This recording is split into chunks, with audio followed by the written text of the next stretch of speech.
ठाकुर जी बोले, अरे श्यामाजू तुम कहा जानो, जाको रंग कारो होवे ना, जो भीतर ते अत्यंत कारो है जाए, वाको रंग भी कारो है जाए।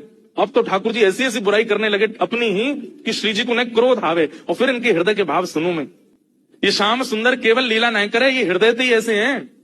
मुझे तो ऐसा लगे जैसे जैसे आपने भौरा देखो है ना, श्री जी वो एक पुष्प पे बैठे, वाको रस ले, फिर दूसरे पुष्प पे चलो जाए, वाको रस ले। और देखो भौरो भी कारो रे और एक कन्हैया भी कारो। जो एक को कभी नहीं रह सके, ये तो सबको है। कमर भी टेढ़ी, चाल भी टेढ़ी, मुख भी टेढ़ी। और मुझे तो ऐसा लगे यशोदा मैया गोरी, नंद बाबा गोरे जी, इनको छोड़ा ना है जी कहीं औरतें आयो है। थोड़ी देर तो किशोरी जी सुनती रही, और थोड़ी देर बाद किशोरी जी को क्रोध आया, अपने स्थान पर खड़ी है गई। बोले, ए श्यामा सखी, बहुत देर रह गई तो बोलते बोलते, अब एक नहीं सुनूंगी तो तेरी कितने मक्खन चुरा लिए, कितनी मटकी फोड़ दी तेरी। अरे ललता लेके आ, भीतर तो याकू दे दे। यहाँ आ गई है रोवे के काजे, श्याम सुंदर की बुराई कर रही है, यहाँ पे खड़े है कि तू कहा जाने वो कौन है।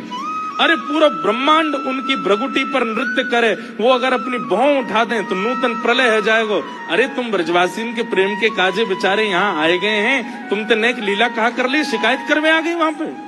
और तू बड़ी श्याम वरण श्याम वरण श्याम वरण पे बहुत बोल रही कि जो हृदय को कारो वही स्वरूप ते कारो होवे। तू जाने कहा है वास्तव में तोए देखें लोग, मोए देखें लोग, और कोई भी दृष्टा बने या हमारे अपना स्वरूप छुपाए करके आए वे, यदि अपने वास्तविक रूप में प्रकट है जाएं तो कोटि कोटि कंदर्प लुटावे लग जाएंगे, तो भी उनके रूप की उपमा नहीं कही जा सके।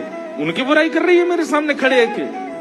अरे इंद्रादि देवता थर थर कांपे जिनके मारे, वो यशोदा मैया और तुम सब ब्रज गोपीन के काजे सहज है गए, सरल है गए, प्रेम के अधीन है करके सब लीला कर रहे हैं, और उनकी शिकायत करवे आ गई मेरे सामने।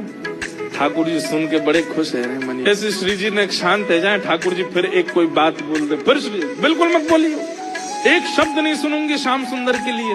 अरे सखी तू जाने ना है श्याम सुंदर को, तो साक्षात परमात्मा है वो। यदि तुम्हारे संग ये लीला कर रहे हैं तो अपने भाग्य मनाओ, अपने सौभाग्य मनाओ। उनकी रूप कांति को मैं कहा वर्णन करूं, कोटि कोटि किशोरी जी वार दे जाएं तो भी श्याम सुंदर की रूप की महिमा ना कही जा सके। मेरे सामने एक शब्द नहीं बोली उनके बारे में।